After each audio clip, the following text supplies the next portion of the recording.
Cold Fusion developer business, you know, I rank #1 on Google because my name is Seattle Cold Fusion Developer. So he types in Seattle Cold Fusion Developer Hire. It's got all the keywords in there. It's got a nice H1 tag. You know, this is bolded. You know, but that'll be a big part of an internship. So I worked a lot. You know, car toys jobs is a total joke. I've had salary jobs. They want me to work 60 hours a week. Done a lot of recruiter jobs. In the last 10 years, I've probably worked at 20 companies. That's, I mean, because I'll do multiple at a time. I worked from home in my own office for a couple of years. Been in New York City, working for big firms over there. So there's a lot of stuff out there. You know, it could be, I don't know, Craigslist is another example, but, you know, Biznick and LinkedIn, you know, even Facebook as a company, having even a Twitter account that talks about your development, they all help you. They should all point back to one website, though. That is your portfolio. I'm sure you guys do that in your projects. Everybody needs a portfolio. And I think I'm about done. I think I've winded myself out here. Great, thank you. Let's do some questions. I know there's lots of questions out there. I'm happy to answer any questions. Well, you were saying to keep it current with SEO, how often, like is it weekly you go in and how much do you have to change? Are you just rewording a header by one word and like that's a good question. Like a period? Or? No, it's a really good question. So if Google comes to your site and they see the content of your site, they'll spider it. This is the same as it was last week. They'll say we're going to come back in a month. Right. So the content you change, really every website should have like a blog. Something that just has content. As a developer, having a developer blog is awesome. This is what I'm working on. Oh, I found this solution. Here's what I did. Blah, blah, blah.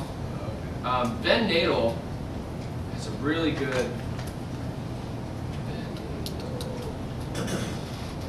you know, his website is updated all the time. And when you update it, I mean, it's not like periods. It's like changing, like knowing what keywords people are looking for. Right. I mean, Google will tell you that for free.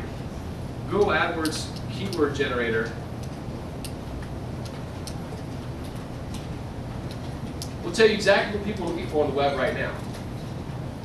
So you can be like, all right, you know, type in your thing and it'll just tell you all that stuff. But yeah, you need it with real content. And the thing is, you don't write websites for Google.